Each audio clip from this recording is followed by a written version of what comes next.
Hello बच्चों, welcome to my virtual class. आज बात करते हैं इंक्रीजिंग एंड डिक्रीजिंग फंक्शंस की एक्सरसाइज पर। इससे ठीक पहले मैंने आपको थ्योरी और मैंने उसका कंसेप्ट समझाया था इंक्रीजिंग एंड डिक्रीजिंग फंक्शन का, और वो थ्योरी आपकी पूरी हो गई थी।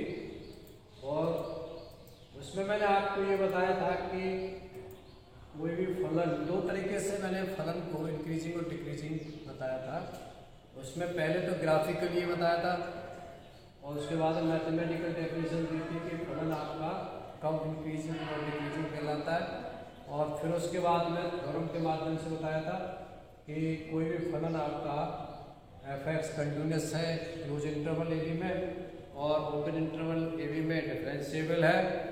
तो यदि वो f(x) इंक्रीजिंग फंक्शन है ओपन इंटरवल ए बी में, तो f'(x) ग्रेटर देन 0 होता है।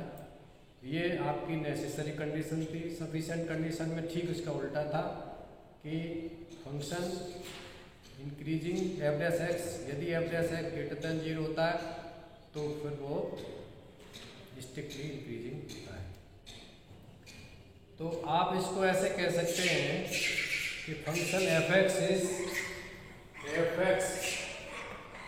is strictly increasing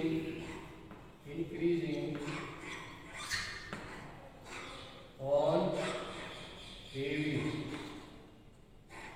if and only if, दोनों तरह से बात ठीक है। ये f'(x) is greater than 0, ठीक है। ऐसे कह लीजिए तो ये वाली बात ठीक है और ऐसे कहेंगे तो ये वाली बात ठीक है। दोनों तरह से ठीक है, इसलिए मैंने if and only if लगा दिया है। इसी प्रकार से दूसरा समरी ये है इसकी थ्योरी की कि f(x) is strictly decreasing। इसी पर देखिए, इसी कंसेप्ट पर आधारित आपकी एक्सरसाइज है on AB if and only if f'(x) is less than 0, ठीक है। सिर्फ इसके आधार पर, राइट। और एक परिभाषा मैंने इससे ठीक पहले की, बहुत पहले जो शुरुआत में बताई थी आपको पहले वाले वीडियो में लेक्चर 1 में, वो ये बताई थी कि कोई भी फलन f(x) इंक्रीजिंग कहलाता है यदि x1 x2 से छोटा है। और आप ये सिद्ध कर दें कि f(x1) भी f(x2) से छोटा है एंड बराबर है। और स्ट्रिक्टली इंक्रीजिंग है तो फिर इक्वल टू का साइन नहीं आता है, माने x1 x2 से छोटा है, this implies f(x1) less than f(x2)। ये आपको प्रूफ करना है। तो इसी पर आधारित आपको क्वेश्चन है। तो एक्सरसाइज की बात करते हैं। एक्सरसाइज है आपकी 6.2। इसमें पहला क्वेश्चन है, सिद्ध कीजिए कि f(x) = 3x + 17 से प्रदत्त फलन वर्धमान है। अब मैं बात कर रहा हूँ आपकी एक्सरसाइज की। एक्सरसाइज पर बढ़ते हैं। एक्सरसाइज 6.2, ठीक है। तो वैसे क्वेश्चन करा चुका हूँ पहले, जैसा मैं आपको सिद्ध कीजिए कि फलन f(x) = 3x + 7 है 17 से प्रदत्त फलन क्या है? वर्धमान है। वर्धमान माने इंक्रीजिंग है। ये इसके लिए साइन ही होता है आपको बात। ये सिद्ध करना है। पहला क्वेश्चन एनसीईआरटी की बुक खोल लीजिए। अगर आप पढ़ रहे हैं तो एनसीईआरटी की बुक खोल लीजिए। पहला क्वेश्चन है आपका।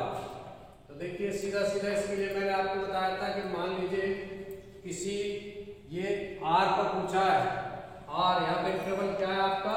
पूरा -∞ से ∞ तक का अर्थात वास्तविक संख्याओं का समुच्चय है। इनको कंसीडर करके चलिए, इन्हीं को लेकर के उलझाते हैं आईआईटी के कंपटीशन में या एनआईटी कंपटीशन में। बस इंटरवल को लेकर के फंसा देंगे, वहीं पर खेल खराब हो जाता है। यहाँ पर आप ध्यान नहीं देते इस चीज को लेकर, तो इसको जरा कंसीडर करके चलिए सीरियसली। तो यहाँ पर देखिए, चूंकि ये फंक्शन प्रत्येक वास्तविक संख्या पर परिभाषित है।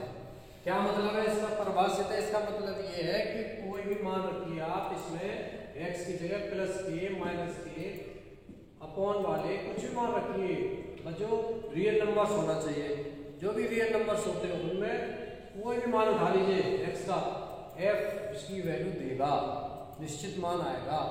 तो इसको क्या कहेंगे कि ये जो फलन है आपका f(x) जिसका मान 3x + 17 के बराबर है, ये आपका समस्त वास्तविक संख्याओं पर परिभाषित है, डिफाइंड है। ऐसे करेंगे। तो आइए सिद्ध करते हैं। तो मान लिया आपने कोई दो संख्याएं x1 और x2, x1 और x2 वास्तविक कोई दो संख्या मान ली such that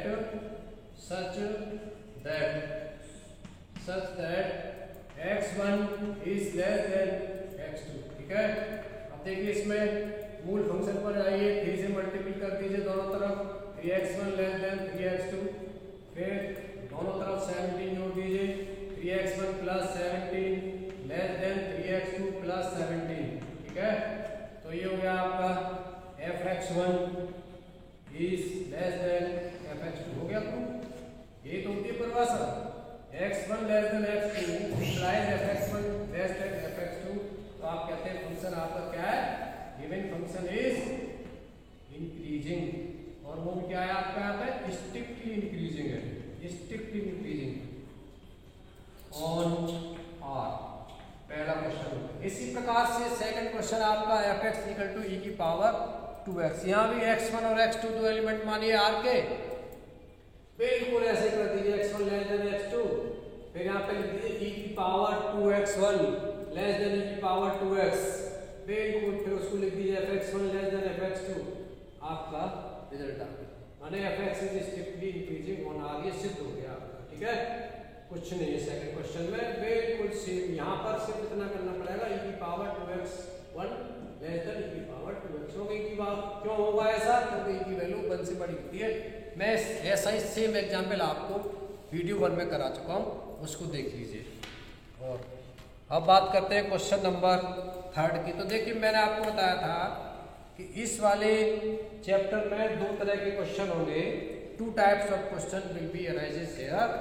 नंबर 1 पहला होगा कि आपको फंक्शन दे रखा होगा, पूछेंगे कि वो फंक्शन फला इंटरवल में इंक्रीजिंग है या डिक्रीजिंग है, ये सिद्ध करिए। और दूसरे टाइप का क्वेश्चन होगा कि इंटरवल ज्ञात कराएंगे, कि इंटरवल बताइए कि दो गिवन फंक्शन है, ये इंक्रीजिंग है डिक्रीजिंग है। ठीक है, तो 2 तरह के क्वेश्चन है। तो मैं क्वेश्चन नंबर 3 ले रहा हूँ। इसमें क्वेश्चन फंक्शन दे रखा है, ये पूछ रहे हैं कि ये फंक्शन इस इंटरवल में वर्धमान है, ह्रासमान है, न वर्धमान है न ह्रासमान है, f(x) = sin x। हालांकि इसमें मैं चर्चा कर चुका हूँ, f(x) = sin x। तो देखिए फिर से समझ लीजिए इस क्वेश्चन को, बहुत इंपॉर्टेंट क्वेश्चन है। f(x) = sin x। ग्राफ से समझा देता हूँ फिर से आपको एक बार, ग्राफ से। ये था ग्राफ, ठीक। और देखिए मैंने आपको ये बताया था, बहुत डिटेल में समझाया था, ये π/2 एंगल है आपका। इस π/2 पर यहाँ से देख रहे हैं ये 0 है, 0 से π/2 के बीच का जो सब इंटरवल है, इस इंटरवल में फलन का ग्राफ इंक्रीज हो रहा है नहीं हो रहा। इसका मतलब इस इंटरवल में फंक्शन आपका इंक्रीजिंग। तो यहाँ पर क्वेश्चन पूछ रहे हैं, ये पूछ रहे हैं। तो दूसरा इंटरवल π/2 वो पूछ रहे हैं कि इस सब इंटरवल में फलन का ग्राफ डिक्रीजिंग है, तो दिखाई दे रहा है डिक्रीजिंग नहीं है, साफ साफ दिखाई दे रहा है।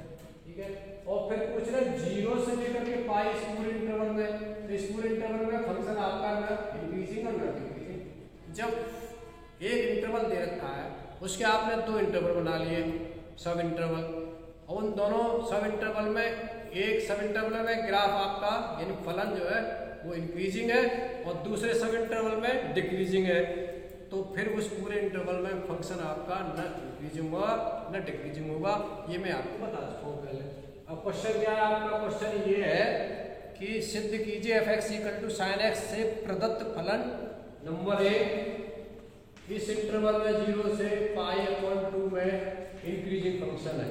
नंबर बी π/2 से π इस इंटरवल में फंक्शन आपका डिक्रीजिंग है, और सी 0 से π यानी इस होल इंटरवल में फंक्शन आपका ना तो ना तो इंक्रीजिंग है नॉर डिक्रीजिंग है, नाइदर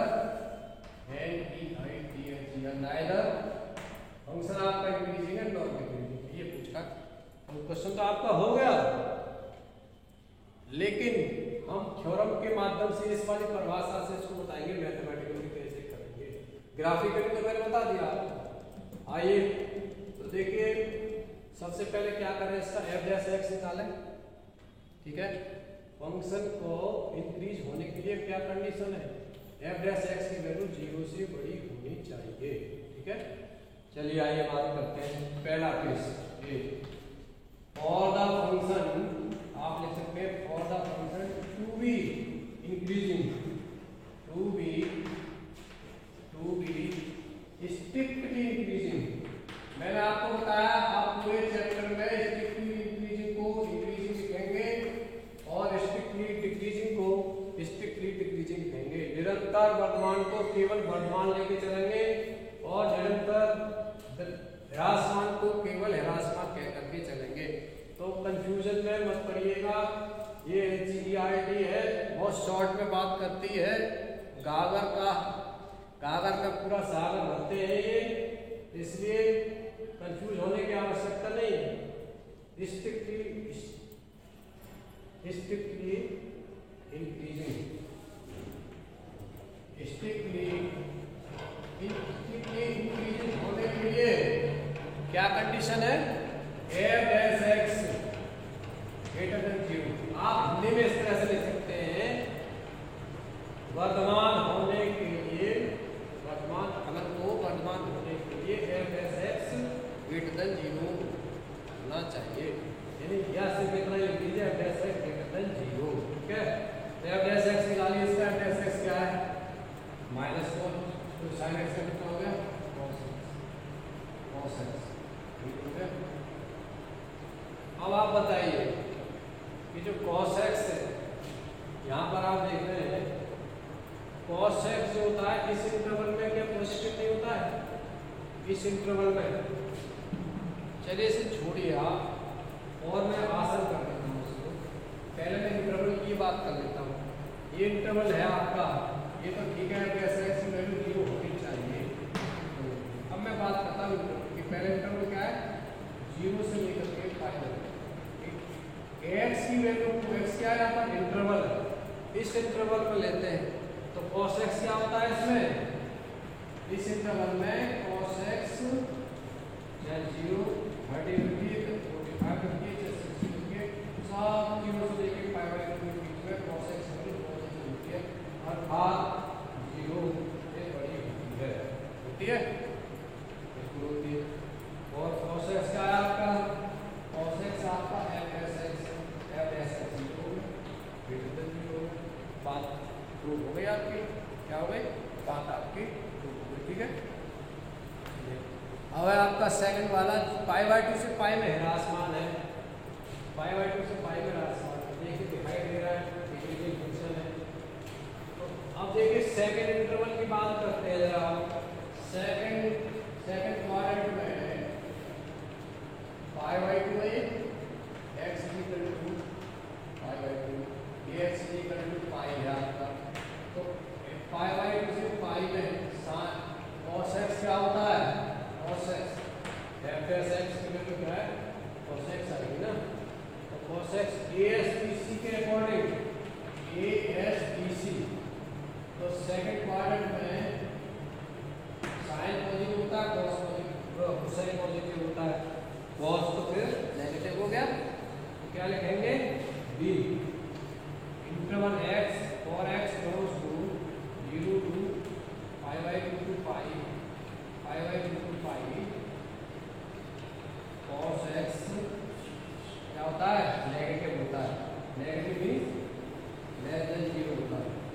इसका मतलब है f dash x less than 0। ये तो चाहिए था हमें, यही चाहिए था, f डैश x की वैल्यू 0 से छोटी है, तो फंक्शन आपका क्या होता है, स्ट्रिक्टली डिक्रीजिंग होता है।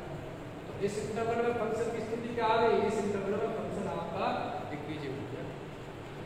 अब सी वाला तो अपने आप ही क्लियर हो गया, जब इस इंटरवल में फंक्शन आपका इंक्रीजिंग है, π/2 से पाई में आपका डिक्रीजिंग है, तो इन होल इंटरवल बात करें 0 से पाई इंटरवल में फंक्शन आपका न तो इंक्रीजिंग और ना ही डिक्रीजिंग। ठीक है, तो ये था आपका क्वेश्चन नंबर 3। चलिए अब बात करते हैं आगे क्वेश्चन नंबर 4 की।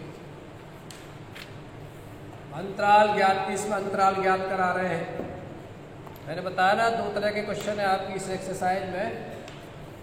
तो पहले वाले में आपको पूछ लिया तीसरे नंबर क्वेश्चन में अंतराल दे रखी, इस अंतराल में सिद्ध करो कि दिया हुआ फलन आपका इंक्रीजिंग है डिक्रीजिंग है, और यहाँ पे अब ठीक उसका उल्टा पूछ रहे हैं।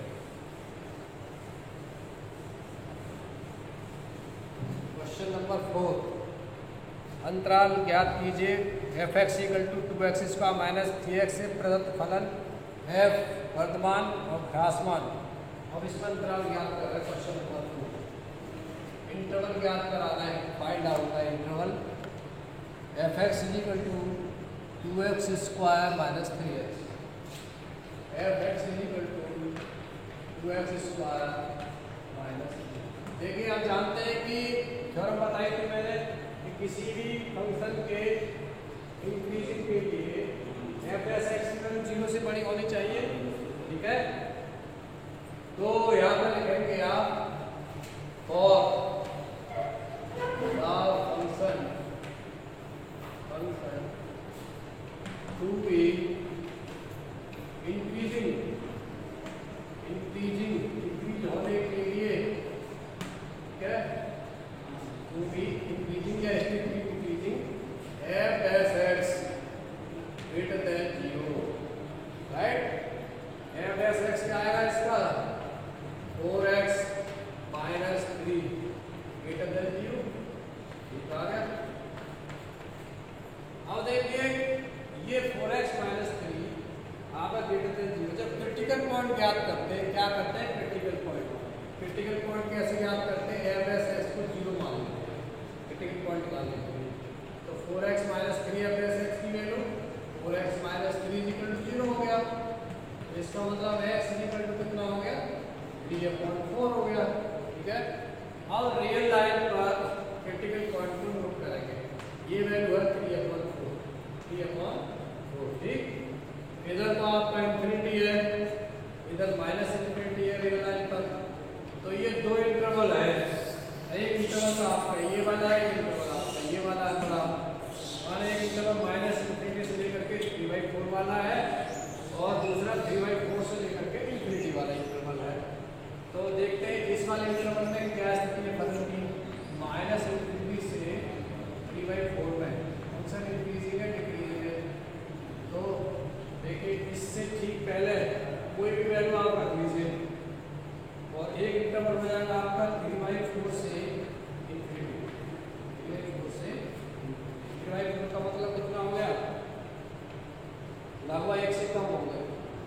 हमने 2 रख ली वैल्यू, 2, ठीक है, और इसमें 0 रख सकते हैं आप, इसमें 0 क्योंकि 0.7 के करीब आएगा ना, 3/4 का मतलब 0.7। ये कितना हो गया, ये होगा आपका, ये 7 टाइम जाएगा 0.7, तो बचेगा 5। या इससे ठीक पहले की जो वैल्यू है 0 आ जाएगी, तो इसमें 0 रख लीजिए। इसमें इस वाले फंक्शन f(x) को जब आप 0 रखेंगे तो क्या स्थिति होगी, 4 × 0 - 3, 4 × 0 - 3। f(x) क्या है आपका 4x - 3। तो ये हो गया आपकी, यहाँ पर 0 रखिए आपने तो -3 आया, -3 छोटा हो गया, -3 छोटा हो गया 0 से, तो ये नेगेटिव आ गई f(x) की वैल्यू नेगेटिव आ गई। ठीक है, और 3/4 से बड़ी रखेंगे वैल्यू, मान लीजिए सपोज कीजिए आपने 1 रख लिया, 2 रख ली, तो 2 रख लिया 1 रख ली, तो देखिए 1 रखने पर एक पॉजिटिव आया, तो ये वैल्यू पॉजिटिव आ गई। तो जहाँ पर पॉजिटिव है उसमें फंक्शन इंक्रीजिंग है, जहाँ पर नेगेटिव है वहाँ फंक्शन आपका डिक्रीजिंग है। तो क्या लिखेंगे, इस इंटरवल में f(x) की वैल्यू क्या आ गई, f(x) की वैल्यू नेगेटिव आई, नेगेटिव। यानी और इस इंटरवल में पॉजिटिव आ गई, तो इस इंटरवल का फंक्शन आपका डिक्रीजिंग हो गया, इस इंटरवल फंक्शन आपका इंक्रीजिंग है। तो वो पूछ रहे हैं कि साहब वो इंटरवल ज्ञात कीजिए जिसमें फलन डिक्रीजिंग है और वो फंक्शन ज्ञात कीजिए, वो इंटरवल ज्ञात कीजिए जिसमें फलन आपका इंक्रीजिंग है। तो ये वो इंटरवल है जिसमें फलन आपका डिक्रीजिंग है और ये वो इंटरवल है जिसमें आपका फलन डिक्रीजिंग है। तो ये है छात्रों आपका इससे संबंधित। ठीक है, आइए क्वेश्चन एक क्वेश्चन और कर लेते हैं, उसके बाद फिर देखते हैं टाइम अलाउ करता है कि नहीं। क्वेश्चन है आपका 6 क्वेश्चन है, अंतराल ज्ञात कीजिए इसमें निम्नलिखित फलन है वर्तमान है या ह्रासमान है। इस क्वेश्चन को देखते हैं।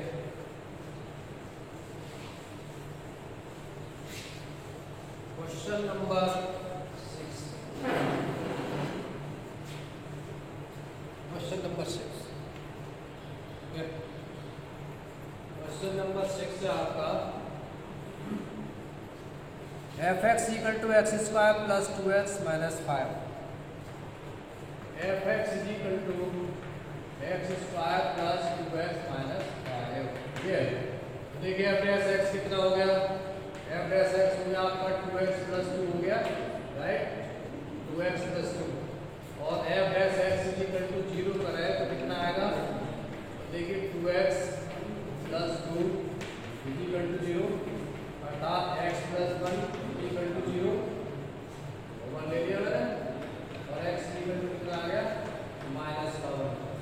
फिर एक पॉइंट निकल आया, एक पॉइंट x = -1, ये -1। ठीक है, ये इंफिनिटी आपका और ये -इंफिनिटी है, -इंफिनिटी।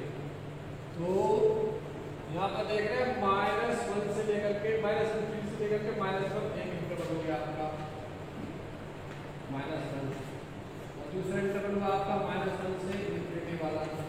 ठीक, इस इंटरवल में f(x) की वैल्यू क्या है देखते हैं। चलिए ऐसे मैं सुविधा के लिए बना दूँ। ठीक, ऐसे तो देखो -x इंफिनिटी -1। अब इसमें पूछ क्या रहे, फलन वर्तमान है या ह्रासमान है, सीधा सीधा पूछा है। वर्तमान होने के लिए क्या चाहिए, क्या होना चाहिए, f(x) की वैल्यू 0 से बड़ी होनी चाहिए, और ह्रासमान होने के लिए f(x) <0 होना चाहिए। ठीक है, तो देखते हैं इस इंटरवल में, इस इंटरवल के बीच में कोई संख्या मान लीजिए आप, जैसे मान लीजिए -1 से छोटी कोई संख्या लीजिए, -2 ले लीजिए, -2 आपने ले लिया यहाँ पर, f(x) की वैल्यू ये है ना, -2 यहाँ लिया आपने तो -4 हो जाएगा, -4 में से 2 गया प्लस का तो माइनस का बचा, तो माइनस की वैल्यू आ गई, माइनस की वैल्यू छोटी होती है 0 से, f(x) आपका 0 से छोटा। -1 और इंफिनिटी के बीच में कोई संख्या मान लीजिए आप, -1 और इंफिनिटी के बीच में मान लीजिए कोई संख्या आपने 0 मान ली, 0 रख लीजिए इसमें। यहाँ पर जब आप 0 रखेंगे तो ये कितना बचेगा, प्लस का 2, प्लस की वजह से f(x) आपका ग्रेटर देन 0। ठीक है, तो क्या देख रहे हैं आप, इस इंटरवल में आपका फलन क्या है, डिक्रीजिंग है, और इसमें आपका इंक्रीजिंग। ठीक है, बहुत आसान है, बहुत आसान। चलिए एक क्वेश्चन और कर लेते हैं, उसके बाद में फिर खत्म करते हैं। फिलहाल क्योंकि आगे आने वाला जो क्वेश्चन है वो टाइम लेगा और वीडियो की लेंथ काफ़ी लंबी हो जाएगी, इसलिए मैं यहीं पर विराम दे रहा हूँ। नेक्स्ट वीडियो में इससे ठीक आगे की एक्सरसाइज कराई जाएगी। तब तक के लिए धन्यवाद।